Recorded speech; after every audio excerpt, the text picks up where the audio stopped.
जय श्री कृष्ण। राधे राधे दोस्तों, यह जानकर खुशी होगी कि 26 अगस्त 2024 को एक अत्यंत दुर्लभ और शुभ संयोग बनने जा रहा है। इस दिन जन्माष्टमी के पवित्र पर्व के साथ साथ राजयोग, अमृत सिद्धि योग और धन लक्ष्मी जैसे कई महत्वपूर्ण योग भी बन रहे हैं। इस दिन भगवान श्री कृष्ण अत्यंत प्रसन्न होने वाले हैं। इसलिए इस शुभ अवसर पर यदि आप उनसे सच्चे दिल से कुछ भी मांगेंगे तो आपकी वह मनोकामना अवश्य पूरी होगी। भगवान कृष्ण को प्रसन्न करने के लिए इस जन्माष्टमी पर कुछ विशेष उपाय करना ना भूलें, जो न केवल आपकी किस्मत को बदल देंगे बल्कि आपको संपन्न और खुशहाल भी बनाएंगे। साथ ही आपके सभी दुख दर्द भी समाप्त हो जाएंगे। इसलिए जन्माष्टमी से संबंधित सभी महत्वपूर्ण जानकारी प्राप्त करने के लिए इस वीडियो को अंत तक अवश्य देखें। अगर आप भी अपने जीवन में भगवान श्री कृष्ण की कृपा प्राप्त करना चाहते हैं तो इस वीडियो को लाइक करें और कमेंट में जय श्री कृष्ण राधे राधे लिखना ना भूलें। इस खास वीडियो में हम चर्चा करेंगे कि वर्ष 2024 में कृष्ण जन्माष्टमी कब मनाई जाएगी, किस दिन आप व्रत रख सकते हैं, पूजा का शुभ मुहूर्त क्या रहेगा और व्रत के दौरान क्या खाना चाहिए। इसके अलावा हम आपको बताएंगे कि व्रत का पारण किस समय करना उचित है, पूजा की पूरी विधि क्या है और वे कौन से उपाय हैं जिन्हें अपनाकर आप अपनी किस्मत को चमका सकते हैं और अपनी हर मनोकामना को पूर्ण कर सकते हैं। तो चलिए दोस्तों, जन्माष्टमी का पावन पर्व मनाने की शुरुआत करते हैं। यह भगवान श्री कृष्ण के जन्मोत्सव के रूप में बड़े धूमधाम से मनाया जाता है। भगवान श्री कृष्ण का जन्म भाद्रपद मास के कृष्ण पक्ष की अष्टमी तिथि को रोहिणी नक्षत्र में हुआ था और इसी दिन को आज भी श्रद्धापूर्वक मनाया जाता है। जन्माष्टमी के दिन मध्य रात्रि 12 बजे भगवान कृष्ण की पूजा होती है और उनके जन्म की खुशियां घंटों और शंखनाद के साथ बांटी जाती हैं। जन्माष्टमी का पर्व मथुरा और वृंदावन में विशेष धूमधाम के साथ मनाया जाता है। लोग मंदिरों और घरों में बाल गोपाल के जन्मोत्सव का आयोजन करते हैं और पालकी सजाते हैं। मान्यता है कि भगवान विष्णु ने धर्म की स्थापना के लिए श्री कृष्ण के रूप में अवतार लिया था। इस दिन व्रत रखना अत्यंत पुण्यकारी माना गया है। शास्त्रों में इसे व्रतों का राजा कहा गया है। भविष्य पुराण के अनुसार जिस घर में यह व्रत किया जाता है वहां अकाल मृत्यु, गर्भपात, दुर्भाग्य और कलह का कोई स्थान नहीं होता। जो व्यक्ति इस व्रत को करता है वह सभी सुखों का अनुभव करके अंत में विष्णु लोक में निवास करता है। इस दिन लोग पूरे दिन उपवास रखते हैं। जन्माष्टमी का व्रत अष्टमी तिथि से शुरू होता है और इसका पारण नवमी तिथि में ही किया जाता है। तभी इस व्रत का पूर्ण फल प्राप्त होता है। जो लोग इस व्रत को रखते हैं उन्हें सप्तमी की रात में हल्का और सात्विक भोजन करना चाहिए। साथ ही ब्रह्मचर्य का पालन करना चाहिए। कुछ लोग यह व्रत निर्जला करते हैं जबकि कुछ फलाहार करके इसे निभाते हैं। जन्माष्टमी के दिन प्रातःकाल जल्दी उठकर स्नान करके स्वच्छ वस्त्र धारण करें। इसके बाद पूर्व या उत्तर दिशा की ओर मुख करके बैठें और अपने हाथ में थोड़ा जल, पुष्प और अक्षत लें और व्रत का संकल्प करें। भगवान श्री कृष्ण की विधि पूर्वक पूजा करें। परंपरा के अनुसार श्री कृष्ण की पूजा निषिद्ध काल यानी आधी रात में की जाती है और कई घरों में रात 12 बजे श्री कृष्ण का जन्मोत्सव मनाया जाता है। इस अवसर पर नाल छेदन की परंपरा भी है। जो लोग नाल छेदन करना चाहते हैं वे 12 बजे से कुछ घंटे पहले एक पत्तेदार खीरा लेकर उसमें श्री कृष्ण को विराजमान करें। फिर रात 12 बजे खीरे को काटकर भगवान को बाहर निकालें और नाल छेदन करें। इसके बाद उन्हें पहले शुद्ध जल से स्नान कराएं, फिर पंचामृत, दूध, दही, घी, शहद और शक्कर से और अंत में गंगा जल से स्नान कराएं। शुद्ध जल से स्नान कराने के बाद उन्हें साफ कपड़े से पोंछकर नए और सुंदर वस्त्र पहनाएं और उनका श्रृंगार करें। फिर उन्हें झूले या सिंहासन पर विराजमान करें। इस दौरान कृष्ण नाम का जाप करें, राधे राधे कहें या किसी मंत्र का जाप करें। भगवान श्री कृष्ण की विधि पूर्वक पूजा करें। उन्हें चंदन का तिलक लगाएं, फूल माला अर्पित करें और भोग लगाएं। भोग में माखन मिश्री, पंचामृत, नारियल की मिठाई या धनिये की पंजीरी शामिल करें।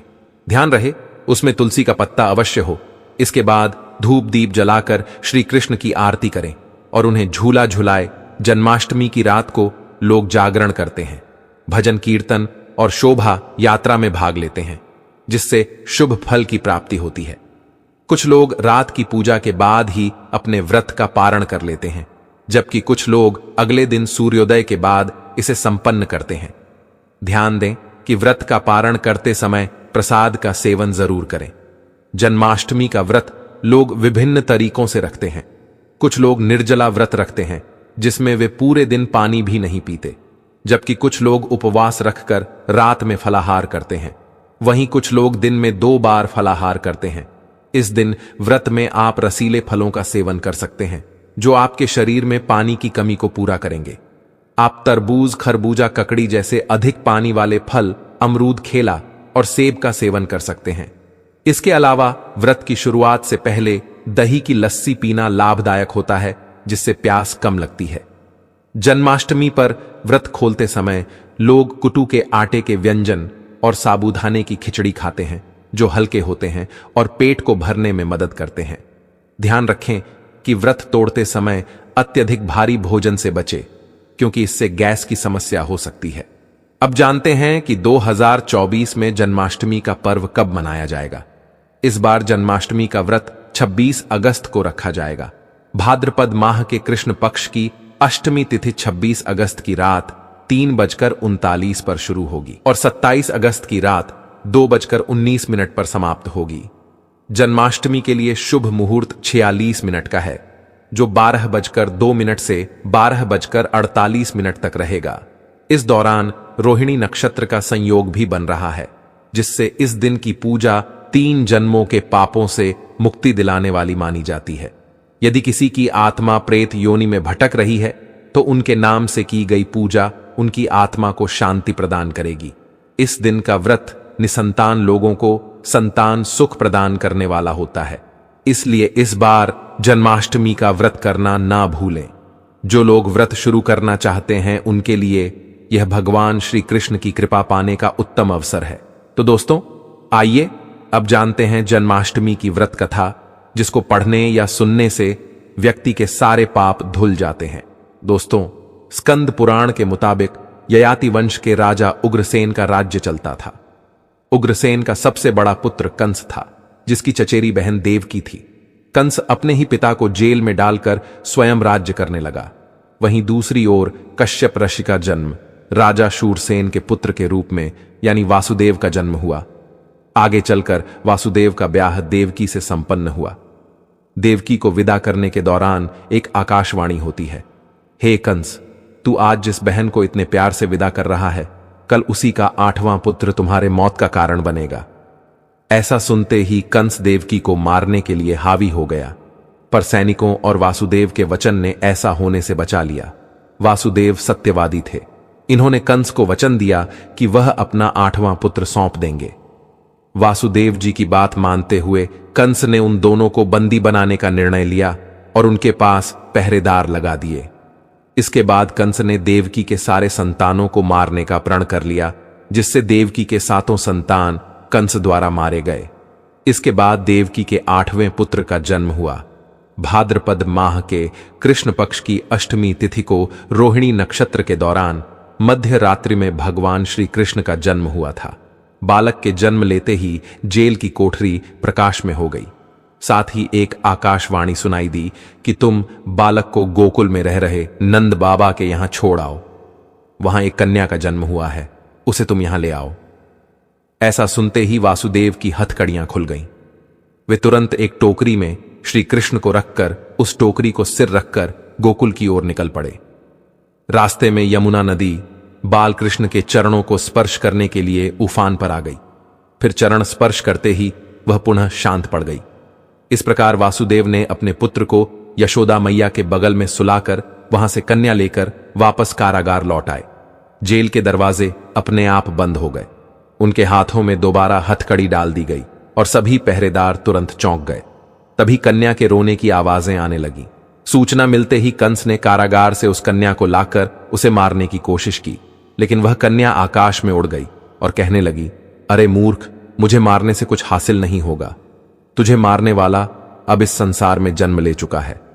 इसके बाद कंस ने कृष्ण का पता लगाकर उसे मारने की कई कोशिशें की। उसने कई दैत्य और राक्षस भेजे, लेकिन कोई भी कृष्ण का बाल बांका नहीं कर सका।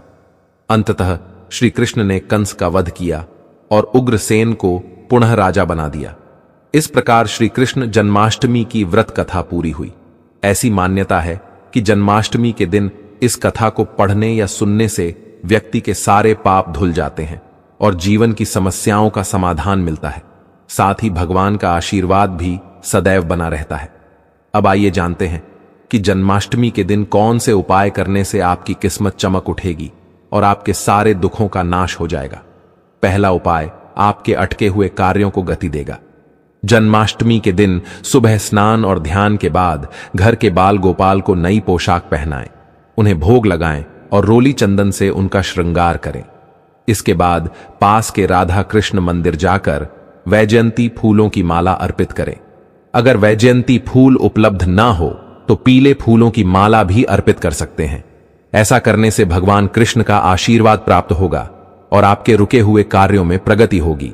दूसरा उपाय आपके भाग्य को मजबूत करेगा। जन्माष्टमी के दिन बाल गोपाल को केसर, मेवा, मिश्री, साबूदाने या खीर का भोग लगाएं। ध्यान रहे खीर में चीनी की बजाय मिश्री भी डालें और सफेद मिठाई भी अर्पित करें। ऐसा करने से भगवान कान्हा की कृपा मिलेगी और आपका भाग्य मजबूत होगा। तीसरा उपाय आपके घर में धन धान्य की कमी को दूर करेगा। सुख समृद्धि के लिए जन्माष्टमी के दिन पूजा के समय बाल गोपाल को एक पान का पत्ता अर्पित करें। सबसे पहले पत्ते पर सिंदूर से श्री लिखें और पूजा करने के बाद उसे उस स्थान पर रखें जहां आप धन रखते हैं। इस उपाय से घर में कभी धन की कमी नहीं होती और धन से जुड़ी समस्याएं दूर होती हैं। इस विधि से आपको शुभ समाचार भी मिल सकता है। निसंतान दंपत्ति जन्माष्टमी के दिन गाय और उसके बछड़े की सेवा करें और उनका आशीर्वाद प्राप्त करें। इसके साथ ही गाय और उसके बछड़े की मूर्ति भी घर लाएं और उसे बाल गोपाल के पास रखकर पूजा करें। ऐसा करने से भगवान कृष्ण की कृपा से शीघ्र ही शुभ समाचार प्राप्त होते हैं। बाद में गाय और बछड़े की मूर्ति को ईशान कोण में रखना सर्वोत्तम माना गया है, जिससे आर्थिक तंगी दूर होती है। यदि आप कर्ज की समस्या से परेशान हैं तो जन्माष्टमी के दिन दक्षिणावर्ती शंख से भगवान कृष्ण का अभिषेक करें। दक्षिणावर्ती शंख को लक्ष्मी का प्रतीक माना जाता है और इसकी पूजा के बिना लक्ष्मी मां की पूजा अधूरी मानी जाती है। इस उपाय से आर्थिक समस्याएं दूर होती हैं और लक्ष्मी की प्राप्ति होती है, जिससे व्यवसाय में भी उन्नति होती है। जन्माष्टमी के दिन सुबह और शाम को 11 बार तुलसी की परिक्रमा करें और घी का दीपक जलाएं। इसके बाद 108 बार ओम नमो भगवते वासुदेवाय मंत्र का जाप करें।